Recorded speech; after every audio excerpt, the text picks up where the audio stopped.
bom dia! Estou aqui para o nosso devocional. Hoje, então, eu quero ler com você Juízes, capítulo 6, a partir do versículo 1, diz assim: Novamente, o povo de Israel pecou contra Yahvé, o Senhor, e por esse motivo ele os entregou nas mãos dos midianitas. E a mão de Midian se tornou cada vez mais pesada sobre os israelitas.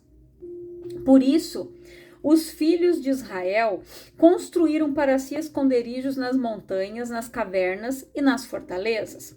Sempre que o povo de Israel formava suas plantações, os midianitas, os amalequitas ou outros povos da região a leste deles as invadiam.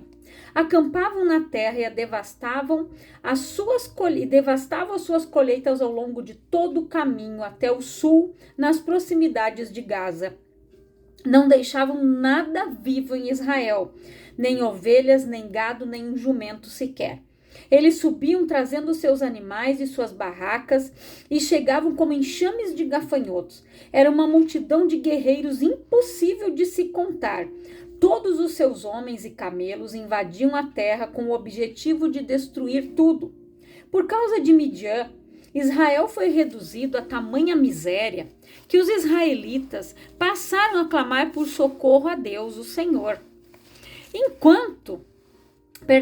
Então, quando o povo de Israel rogou a Yahvé por causa dos midianitas, o Senhor enviou-lhes um profeta que lhes exortou: Assim diz Yahvé, o Deus de Israel: Eu vos fiz subir do Egito e vos fiz sair da escravidão.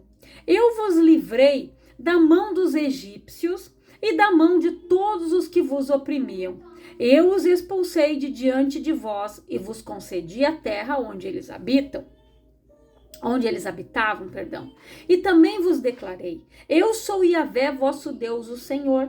Não temais os deuses e o poder dos amorreus em cuja terra habitais. Contudo, vós não me destes ouvidos. O anjo de Yahvé veio e assentou-se sobre o grande carvalho que estava em Orfa, que pertencia a Iosra ben Avier, Joás, filho de Abiezer. E aconteceu que Gideão, filho de Joás, estava malhando trigo num tanque de prensar uvas, a fim de ocultá-lo dos midianitas. Então o anjo do Eterno apareceu a Gideão e lhe saudou: Yahvé está contigo, valente guerreiro. Ao que Gideão declarou: Ai, meu senhor, se Yahvé está conosco, por que nos sobrevém toda essa calamidade? Onde estão todas as maravilhas que nossos pais nos contam quando afirmam: Nos fez Yahvé subir do Egito? Entretanto, agora o Senhor nos abandonou e nos entregou nas mãos de Midian. Então o Senhor olhou para Gideão e lhe ordenou: Vai com a força que tu tens, vai e liberta o povo de Israel das mãos de Midian. Ora, não sou eu quem te envia? Ai de mim, meu senhor, contestou-lhe Gideão, como posso salvar Israel? O meu clã é o mais pobre da tribo de Manassés, e eu sou a pessoa menos importante da minha família. Mas Yahvé lhe afirmou: Eis que eu estarei contigo, e tu vencerás os midianitas como se fosse um só homem. Contudo, Gideão replicou: Se encontrei graça aos teus olhos, dá-me um sinal de que és tu, de fato, que fala comigo. Não te afastes daqui, rogo-te, até que eu volte e traga minha oferenda e a deposite diante de ti. E o Senhor respondeu: Esperarei até que voltes. Então, depois, você pode continuar lendo em casa. O que nós aprendemos aqui com esse texto? Deus, gente, era com o povo o tempo todo, até eles se voltarem para outros deuses. O que diz a palavra? Que nós devemos adorar somente ao Senhor Deus, não podemos construir imagens de esculturas, adorar ídolos. Então, toda vez que o povo fazia isso, Deus os abandonava. Deixava eles a própria sorte, porque eles estavam em desobediência. Eles estavam em desobediência, romperam um mandamento. Porque a palavra diz: somente o Senhor teu Deus adorarás. E eles, quando se voltavam para os deuses desses povos, Deus se retirava. Então fiquem com eles. Só que o que acontecia quando Deus se retirava? Esses povos subiam e exterminavam com tudo. Eles vinham, roubavam toda a colheita, todos os animais, tudo. Até que Deus viu Gideão num lagar, aonde era um lugar onde se prensava uvas para fazer o vinho, malhando trigo para ver se sobrava alguma coisa, porque naquela época, então provavelmente naquele momento, não era o momento da uva. E ele pensou: vou ficar aqui, vou malhar trigo aqui, porque ninguém vai procurar vinho, porque não vai ter, e vou guardar um pouco para minha família. Para você ver que eles fugiam dos inimigos. Eles se escondiam em cavernas, em fortalezas, nas montanhas. E não é o que Deus quer que nós façamos. Por quê? Quando você clama, Deus usa um profeta para te dar uma palavra. Quando você ouve uma pregação, quando você vai ao culto e ouve a palavra, Deus está usando o profeta. A boca daquele pastor, daquela pastora, daquele missionário, de quem está ali pregando, para te dar a palavra. A palavra é liberada para nós. Então ali, Deus ele usou o profeta para falar o que para eles? Claro, vocês se afastaram de mim, então eu os deixei. Aí, quando o anjo chegou para Gideão, muitas vezes, quando nós estamos passando por situações difíceis, quem de nós um dia não questionou? Mas Deus me abandonou? Mas cadê Deus? Mas cadê isso? Aí Deus disse o que ali? Ele disse: mas cadê o Deus, Senhor? Aquele que tirou, que eu ouvi o meu pai contar, que tirou o povo do Egito. O mesmo Deus que o pai dele virou as costas. Que ele virou as costas também. Então, Deus, gente, ele nos dá a palavra para que a gente vença as lutas, para que a gente vença as dificuldades, as batalhas, as lutas que se travam contra nós. Deus, ele fica observando. Ele observou, ele deu a palavra para Gideão e ele ficou observando o que ele iria fazer depois. Então Deus, ele quer que a gente se posicione mediante a palavra que está sendo liberada para nós. Tiago disse que nós devemos ser ouvintes e praticantes da palavra, não somente ouvintes, como muitos fazem. Não podemos ser negligentes nesse ponto. Se Deus está me liberando a palavra, eu tenho que ter aquela palavra como base para que eu ore em cima dela, para que eu vença os inimigos. Gideão ali, ele juntou um exército. E Deus foi fazendo com que, se você ler o restante aqui, você vai ver, porque eu não vou ler porque, né, eu tenho um tempo mais reduzido aqui. Então, Deus, vamos supor que ele tinha 32 mil soldados. Deus foi reduzindo até que sobrou 300. Eles venceram esse exército aqui que era incontável, com 300 homens.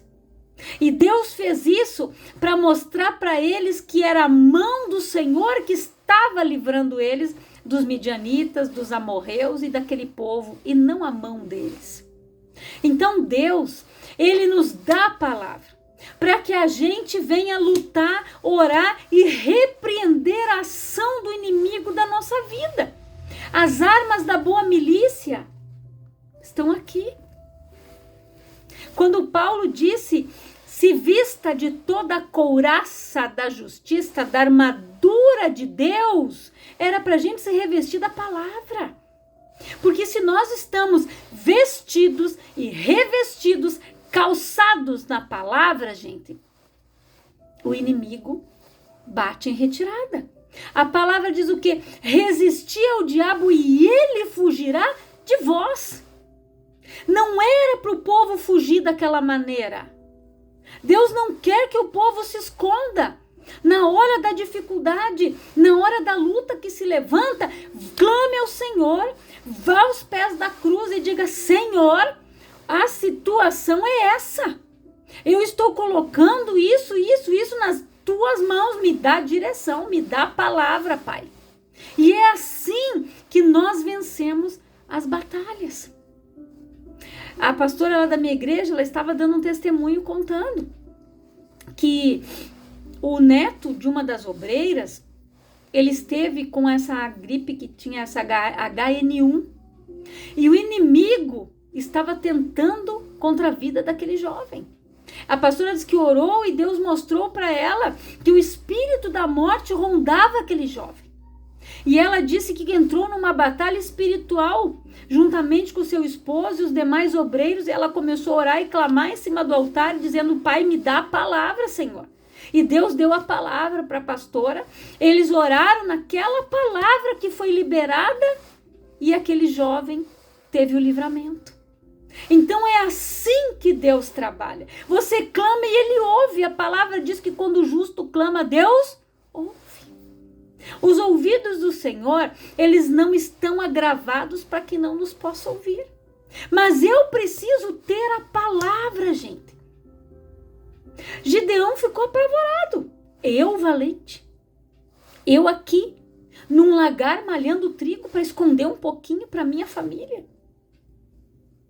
Só que Deus viu aquela diferença. Que ao invés dele fugir, ele ficou ali malhando o trigo, tentando salvar algo para sua família. Então, no momento de dificuldade, assim como Jefté, que ficou ali no meio de um campo de lentilhas, lutando, Deus viu a diferença. E aí Deus te dá a força que você precisa. Quando ele vê que você não se entrega para aquela situação, por mais que o diabo tenta te oprimir, você permanece firme. O Senhor é a minha força, o Deus da minha salvação. Ele é minha rocha, minha fortaleza. A tua palavra diz que o Senhor é bom, uma fortaleza no dia da angústia. E sabe os que confiam em ti. Deus sabe quem confia nele verdadeiramente. Gente, isso está lá em Naum, capítulo 1. Que ele sabe quem confia nele. Então, quando a pessoa troca Deus, como eu falei no devocional anterior, lendo o restante, o último capítulo daquele livro, que quando a pessoa prioriza a aceitação dos outros, quando a pessoa prioriza qualquer outra coisa e deixa Deus em segundo, terceiro, quarto plano, ela se dá mal, ela fica igual esse povo aqui, correndo da batalha, fugindo dos inimigos, se escondendo na montanha, indo para uma fortaleza, catando um lugar para se esconder.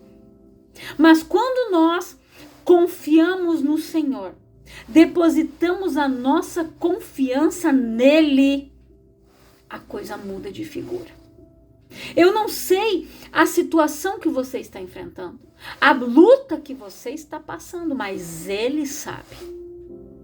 Não é olhar para o chão, nós temos que olhar para o alto. O Davi disse o quê no Salmo? O meu socorro vem do Senhor. Levantarei os meus olhos para o alto, de onde vem o meu socorro. O teu socorro não vem do chão. Não adianta você baixar a cabeça e ficar olhando para o chão. O teu socorro não vai vir de lá. O teu socorro vem do alto. Vem lá de cima. Então levante os teus olhos para o alto e clama. Aquele que pode te resgatar. Aquele que pode te salvar. Aquele que pode operar o milagre na tua vida.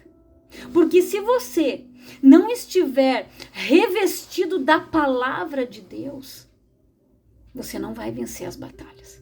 Você não vai vencer as lutas. Por isso que Paulo disse, se revista de toda a armadura de Deus. Não é só de alguma parte, gente. Não é só botar o capacete. Eu vou botar só o cinturão, eu vou botar só a couraça. Não. É completa a armadura. Você já viu um soldado sair para a guerra com a metade da armadura? Não, eu acho que eu vou botar só a couraça aqui, porque eu acho que eu não vou tomar nenhum golpe na cabeça. Não. O soldado, ele saía vestido. E a palavra diz o quê, gente? É o capacete da salvação. a couraça da justiça, o cinturão da verdade, o escudo da fé, a espada do Espírito, que é a palavra do Senhor, e os pés calçados com o quê? Com o Evangelho. Os pés calçados, preparados para pisar no terreno que eu tiver que pisar. Se eu tiver com o meu pé calçado, eu piso na areia, eu piso no barro, eu piso aonde for. E Deus vai estar ali firmando os meus passos. Os pés calçados com o Evangelho da preparação. Então nós precisamos estar revestidos, vestidos. O escudo da fé. Ele rebate os dardos inflamados do maligno, aqueles dardinhos que vêm na mente, o mau pensamento que tenta entrar aqui para descer para cá, para você falar. É assim que Satanás age. Gideão disse: eu, o menor da minha casa, o nosso clã é o menor daqui. Eu? É. Deus chama os improváveis. Sabe aquela pessoa que você olha para ela e você não dá nada para ela? É aquele ali que Deus vai usar. Exatamente aquele irmãozinho, aquela irmãozinha, aquela irmãzinha, aquela pessoa ali que Deus vai usar. Deus usa os improváveis. Pedro. Olha quem se tornou Pedro. E era um homem improvável. Era um pescador, um homem douto, não sabia ler e nem escrever. Ele era um homem grosso, como a gente costuma dizer aqui no sul, sem nenhuma cultura. Mas depois que ele conheceu a palavra, que ele teve aquele encontro real com Cristo, depois que Jesus partiu, Pedro foi a pedra.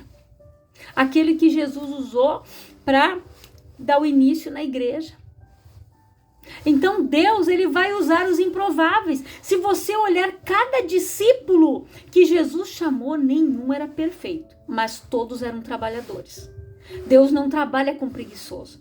Todos aqueles homens, eles pescavam, todos aqueles homens trabalhavam. Paulo, por mais que era o perseguidor da igreja, era um homem culto, mas Paulo fazia redes. Tinha uma profissão. Então Deus, gente, ele não trabalha com preguiçoso. Deus não gosta de preguiça, de gente que faz corpo mole. Tem pessoas que Deus dá a palavra, ela ouve que é para ela orar, que é para ela ler a palavra, que ela precisa congregar. Ela sabe de tudo isso. Ela sabe que ela tem que orar. Irmão, 6 horas por mim? Sabe o 6 horas? Pois é. Aí ele se torna aquela pessoa que quer que o outro ore, que o outro batalhe, mas ninguém vai batalhar as minhas guerras. Eu tenho que dobrar o meu joelho e orar. Eu tenho que me revestir do poder do alto, botar o capacete da salvação, vestir a couraça da justiça, colocar o cinturão da verdade, pegar o meu escudo da fé, a espada do Espírito, que é a palavra, calçar os meus pés e ir para a batalha. Se eu quiser vencer, eu preciso estar vestida e revestida, cheia do Espírito Santo. A espada do Espírito é essa aqui. E a palavra diz que o obreiro deve saber manejar bem a palavra da verdade. Senão, de que adianta ele ser um obreiro? Se ele não sabe nem onde é que está aqui, não sabe meditar, não sabe ler. O pastor manda abrir a Bíblia lá na igreja, ele vai lá no índice procurar porque ele não sabe. Por quê? Porque ele não tem o hábito de ler e de estudar as Escrituras. Por isso que a palavra diz: não erreis, meus irmãos. Porque o meu povo sofre e perece por falta de conhecimento. Você se dá mal porque você não conhece a Deus e nem o poder das Escrituras. Tem pessoas que não sabem o que está escrito aqui. As promessas que Deus tem para a minha vida e para a sua vida. Tem gente que não sabe porque não lê. Não lê, não medita, não pratica. Então a palavra diz: conheçamos e prossigamos em conhecer ao Senhor. Se eu quiser vencer, eu tenho que seguir conhecendo, buscando a direção do alto. Senão, eu vou ficar só andando em círculos. Eu não saio do lugar. Então, que você faça uma reflexão dessa palavra. Eu não sei qual é a tua luta, não sei qual é a batalha que você está enfrentando, eu não sei quem são os midianitas que se levantaram contra você, o amorreu que se levantou, se é na tua família, se é no teu casamento, se é na tua saúde, se é no teu ministério, mas você tem que se levantar. Deus está te dando a palavra. Então que você ore mediante a palavra que você está recebendo. Eu não vou me estender muito, eu quero orar por você, Pai, em nome de Jesus. Eu oro por todas estas pessoas que ouvem a tua palavra. Pai, eu não sei quem é o midianita, o amorreu que se levantou contra esta pessoa, aonde Satanás está tentando contra a vida dela, mas o Senhor sabe. Que essa palavra, Pai, seja a base que ela precisa, para que ela ore e para que ela se levante contra o mal que se levantou contra a vida dela, contra a casa dela, contra o casamento, contra os negócios, contra a vida dos filhos, nas finanças. Que ela se levante contra aquele mal que está tentando contra a sua saúde. Que toda obra das trevas seja anulada no nome de Jesus. E que a bênção do Senhor, Pai, esteja sobre cada lar, cada vida, cada família, nos negócios, nos empreendimentos dessa pessoa. Que o Senhor venha prover tudo aquilo que ela precisa, Pai, da palavra. E que ela aprenda a guerrear mediante as armas que o Senhor está dando. Porque a tua palavra diz que nenhuma arma forjada contra nós vai prosperar. Mas nós precisamos manejar bem a palavra da verdade. Que essa pessoa seja aquele obreiro que não tem do que se envergonhar, mas ela vai saber manejar a palavra da verdade, porque ela vai receber a palavra e ela vai orar com base nela. Eu profetizo cura, eu profetizo bênção, prosperidade, provisão do alto, milagre, o recurso que esta pessoa precisa, em nome de Jesus. Que Deus te abençoe poderosamente, no nome de Jesus.